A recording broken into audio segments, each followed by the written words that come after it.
91.3 CW. Let me ask you guys something. Why torture yourself and watch Roots? I don't understand. Like, why watch that? It's like, I mean, Will made a good point. Truthfully made a good point. I read something on his Facebook one day.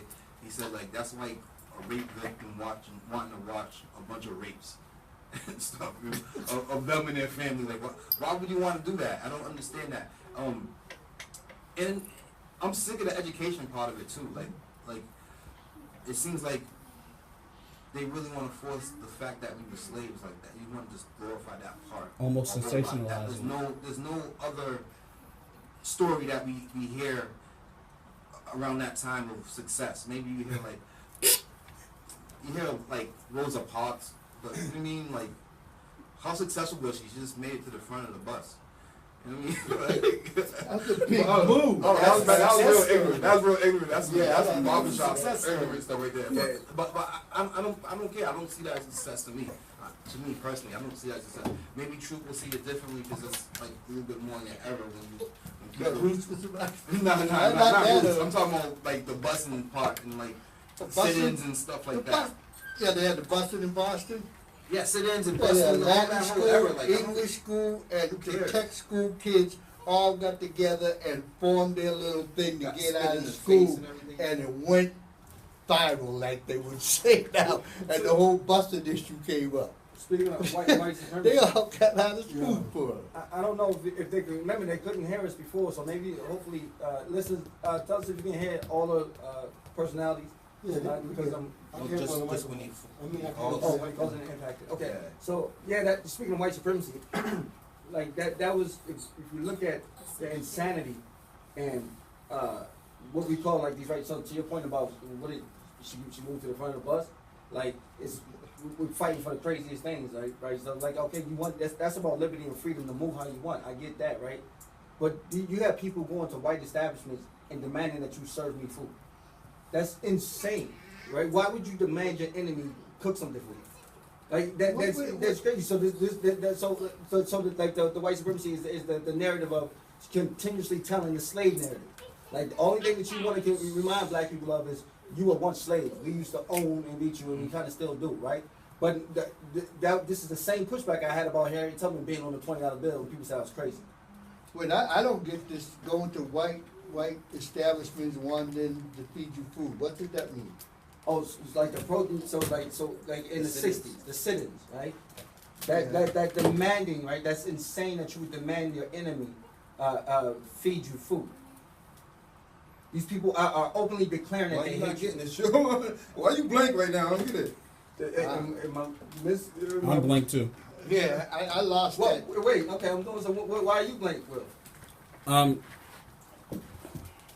So it wasn't necessarily the fact to demand that they be fed. It was a fact that kind of like what's going on today, and I hate that I just said that. But it's like they want to be able to go into the restaurant and use the same restaurant that other people use. Yeah, the same equality. It wasn't about making a white person serve them as opposed to you're saying I can't go in there because I'm black. The big difference. Yeah. But I don't know how you have to win that. But I understand that difference. But like, you're putting yourself in jeopardy just for doing that. But I understand, like, what in this day and time, we're still fighting for rights. You know what I'm saying? That's why, I don't see it really being effective. The bigger point is this: that's the white supremacy. Your undying need to go eat with them. Just make your own. Why do you need to have equality in their place? Why is it that simple?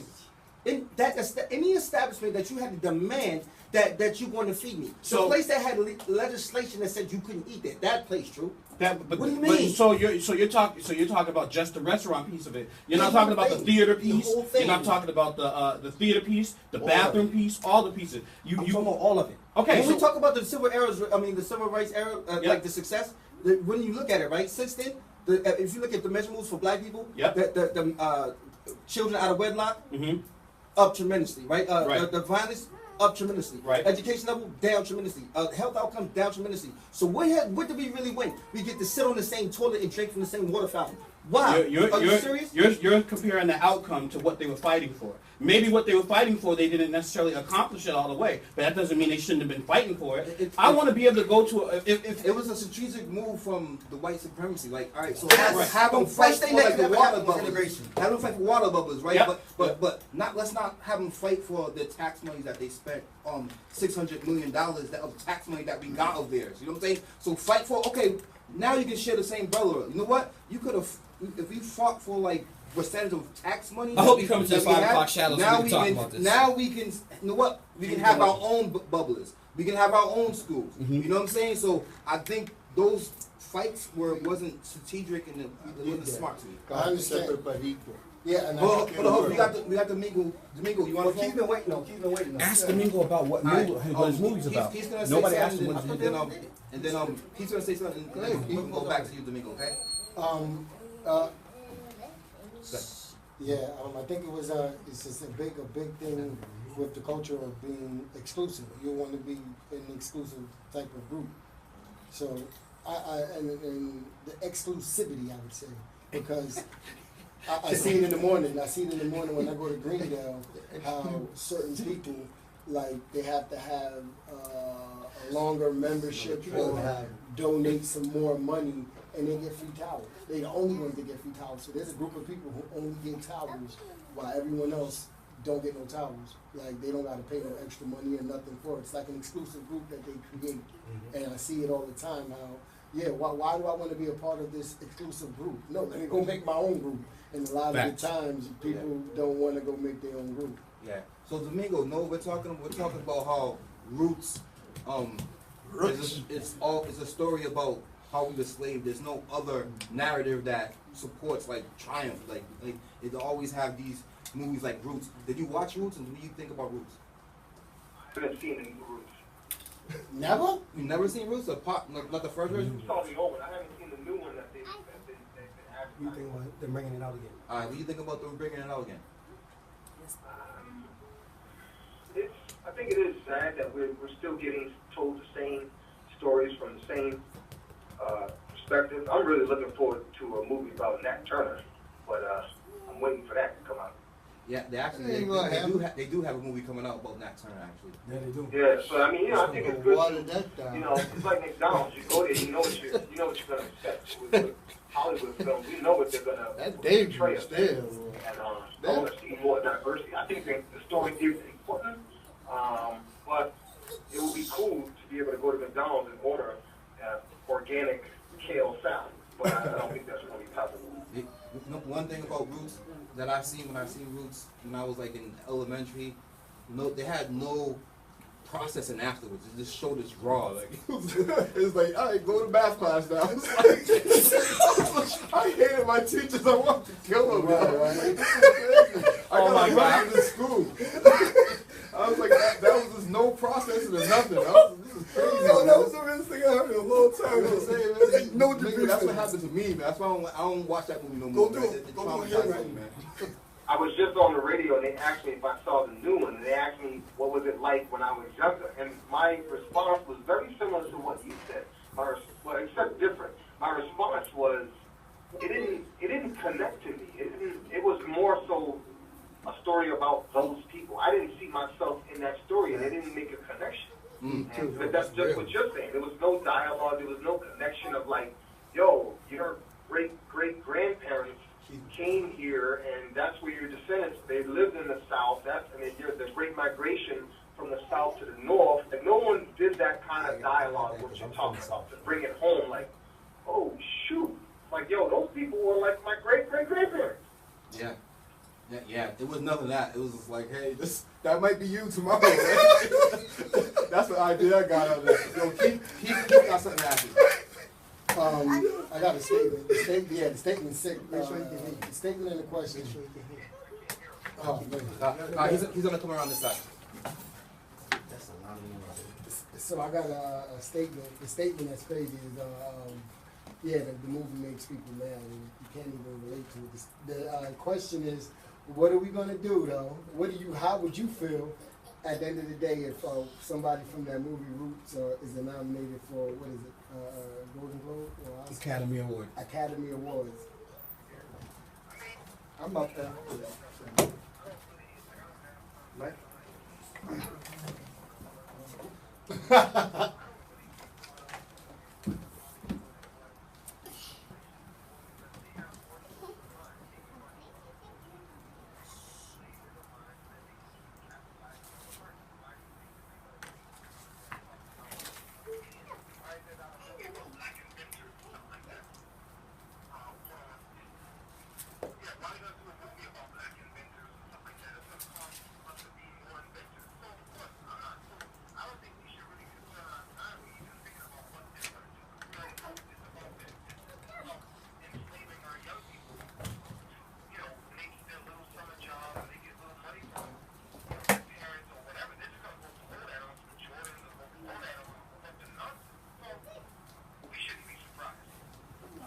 Yeah, I got a comment that I want to say about that because I'm a little older than everybody here. I saw that first Roots, and I didn't find myself as being part of that Roots.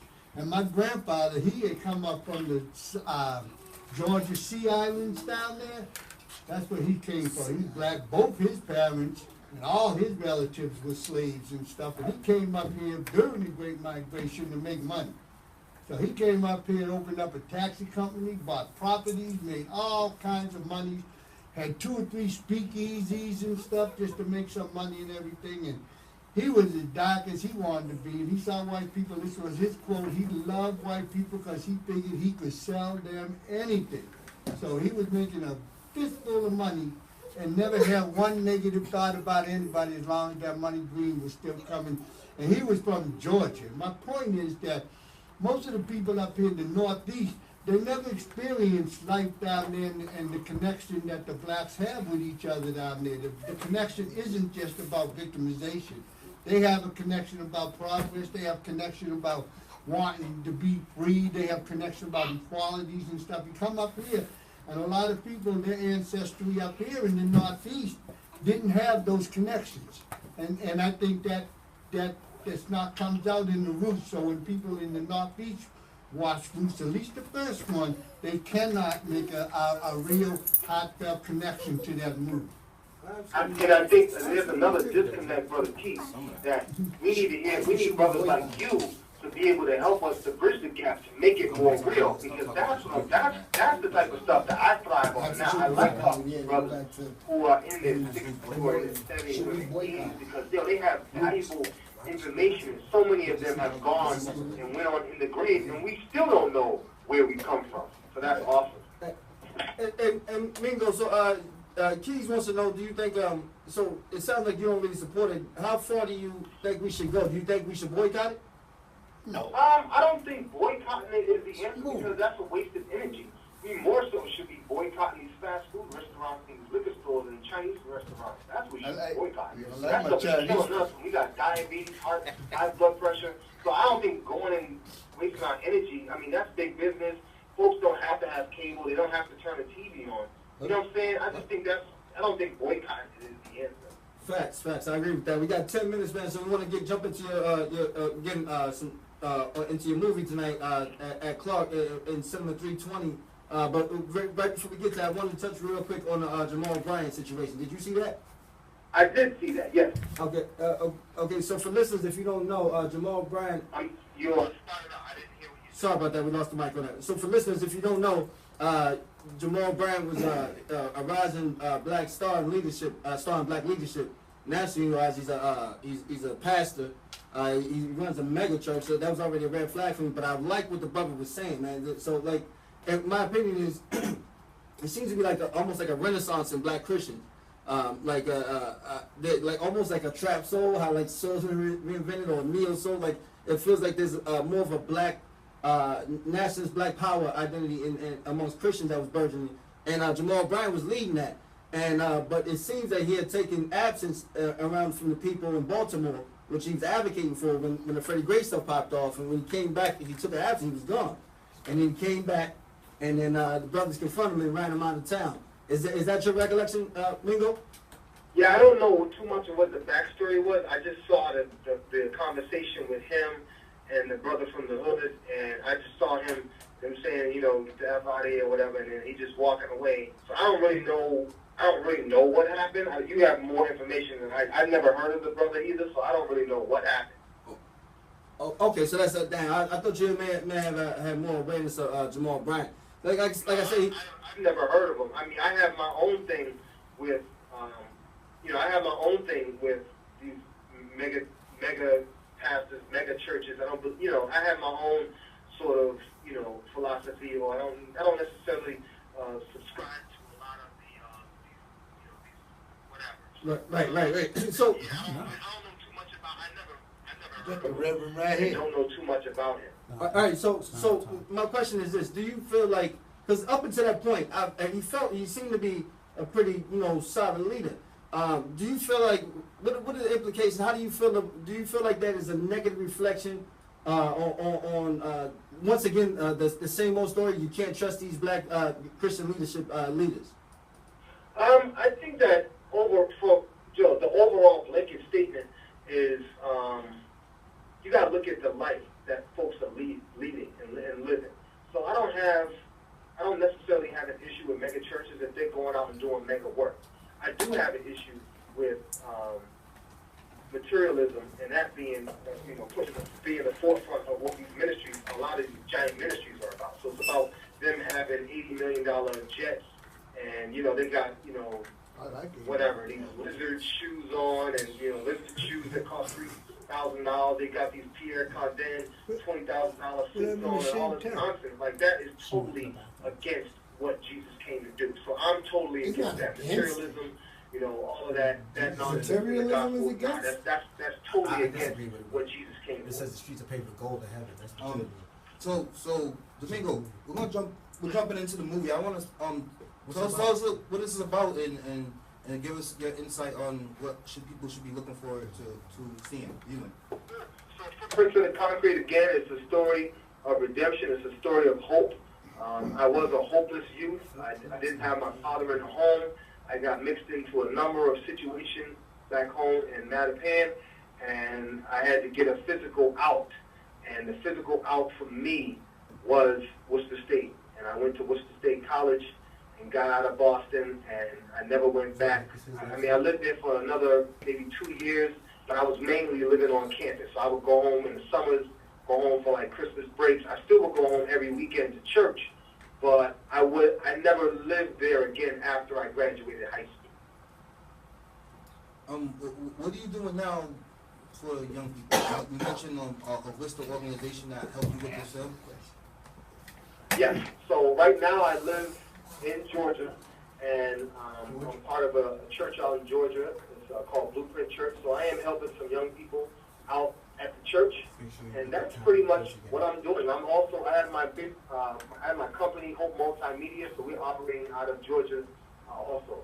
So that's what I'm doing now, trying to use the arts as a way of spreading hope through music and film still. Yeah, I just got one question for you. You said you came out of Mattapan and you found redemption up here to your life up here in Worcester and everything. What made you want that redemption? What triggered your inner self to want to make a move towards improving your situation and everything? Was it, you said you were talking about being physically, people were trying to kill you. Was that it? Did you have some revelation with drugs or something of that effect? Or what was it? A woman? What was it? A number of things. First of all, I was running with my fellas, and I thought that they were, we were ride or die, if you will. But when I had gotten into a couple of situations, I realized that they weren't ride or die. That they were, ride and let's chill while everything's cool. And when stuff hits the fan, they're gone. And so I began to listen more to my mom. I listened more to one of my mentors, Dr. Oren Johnson. He's featured in the film. And so that was a stepping stone. Also, I come from a very, very great family, and I don't take that lightly. I know a lot of people don't have some of the blessings that I had in a strong family. So my family put a lot in me. So coming to Worcester, I just had to physically get out of the area. So I could get away from Boston, get away from Mattapan, Roxbury, all the nonsense that was going on. Folks trying to kill me, they were going to jail, some of them were doing life sentences. some of them were coming back out of jail. I was like, look, I just need to get out. And so I hid. I pretty much hid in the dorms at Worcester State. And it was while I was hiding at Worcester State in the dorms, I began writing music and sort of flushing out some of the anger that I had. So that's sort of what the story's about.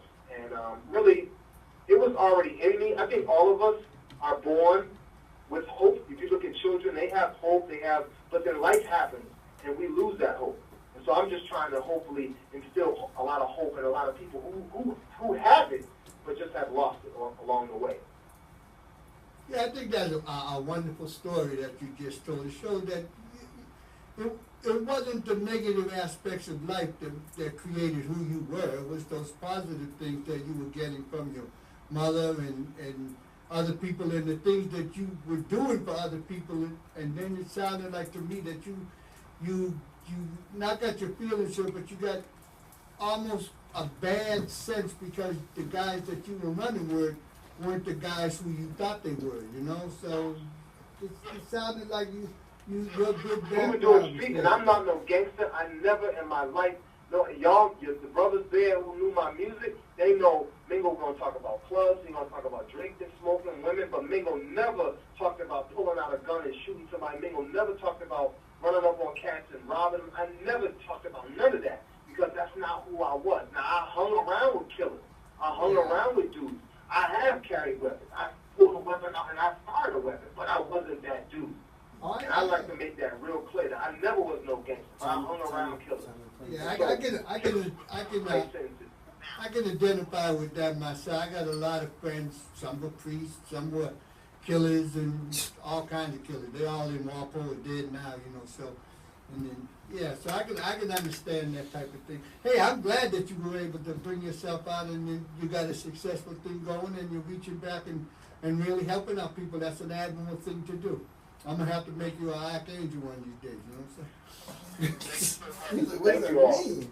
Hey, Domingo, one more. Give us a plug on where your show's at, what time, and everything. Okay, it's at Clark University tonight. It is the 327 at Clark University on the campus. So I'm pretty sure that brothers, brothers or sisters who want to know info, they can probably go on Facebook. There's Footprints in the Concrete. If you put in Footprints in the Concrete on Facebook or Google, you should be able to see the invite and the information about the screening. And it's going to start at 5:30. And this is a one-time screening? It's a one-time screening in, we screened it last night in Roxbury. We're screening it tonight in Worcester. And then we'll be back in June. We'll be down in Connecticut and Springfield. So it's a one-time for right now. But we are open to doing more screenings in the future. All right, man. Domingo, you got to come on the radio one time in the physical, one time when you get a chance. Yes. Let me know. I'll let you know when I'm around, and let's make it happen. I would love to come down there. I appreciate what you all are doing. I was listening to y'all. Y'all are the best damn station in Worcester. I think you said it was. I was listening to y'all when I was in Georgia. Hey. And y'all had me cracking up, man. So that was cool. Hey, thanks for listening. We gotta let you go, but good luck with the screen and good luck with everything you're doing. All right. Thank you, man. God bless you. I'll be well. Yep. All right. Not even.